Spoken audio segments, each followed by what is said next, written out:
Калыптанган көз караштарды жоюу, кыялдарды ишке ашыруу, бирдей укук, бирдей мамиле. Аймактарда даярдалган теңдик уктуруусун сунуштайбыз. Кутман күн. Назарыңыздарда Талас ФМ жааматтык радиосунун алып баруучусу Айгүл Сакеева. Бүгүн биз балдарды тарбиялоодогу өзгөчөлүктөр тууралуу сөз кылабыз. Мектепте иштеп 20 жылдык тажрыйба топтогон соцпедагог Динара Мадалбековна менен өз балдарынын тарбиялоо, мектептеги тартип жөнүндө маектешебиз. Жашым 48-те. Азыркы мезгилде мен Талас шаарындагы Камалбек Дарданов атындагы номер 3 мектеп гимназиясында соцпедагог болуп иштейм. Ошондой эле мен биология сабактарынан 9-10, 11 класстарга берем. Жолдошу менен 4 баланы чоңойткон каарманыбыз улуу кызын турмушка узатып, кийинки баласын Бишкекте окутуп, колунда кичүү баласы менен кенже кызын тарбиялап жатат. Агаларынын спортко кызыгып, ийгиликтерин көрүп жүргөн эркек кызы Азизанын бийди таштап күрөштү тандаганы жөнүндө мындай деди. Азиза жөнүндө айтып кетсем, 5-класста окуйт бул кызыбыз. 3 жашынан баштап бийге барды. Анан баягы 6-күндөрү болсо мен мектепке кетем. Бул чоң ата чоң апалар менен калат да. Анан эшикте ойноп жүрөт деп элестетсе эле бул дайыма күрөшкө эле ошо байкесинин аркасынан ээрчип эле барып калчу экен да. Азиза мектепке барып баштаган учурда тандоо жасоого туура келди.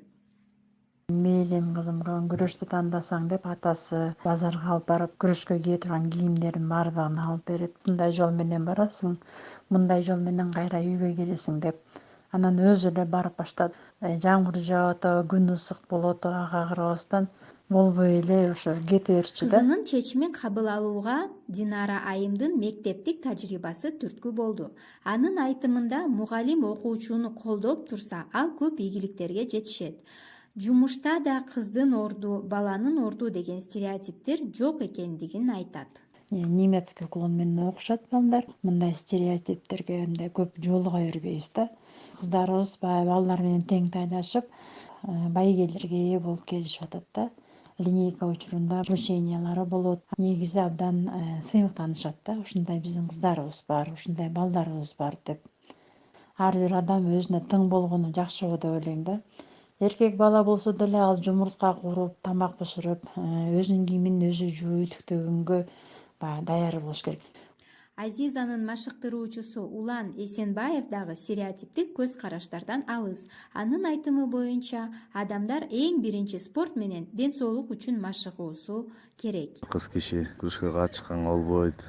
Тияк деген мен негизи кошулбайм. Мисалы, Каори Ичо деген японка кыз бар. 4 жолку олимпийский чемпион кыз. Жашынакай эле 3 баланын энеси, ошо 3-чү баласын төрөгөндөн кийин 4-чү жолку олимпиаданы утtu окшойт.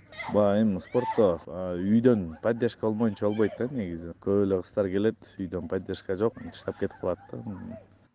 Ал эми кичинекей Азизанын кызыгуусун туугандары колдоп, 6 жылдан бери спортко катышып келе жатат.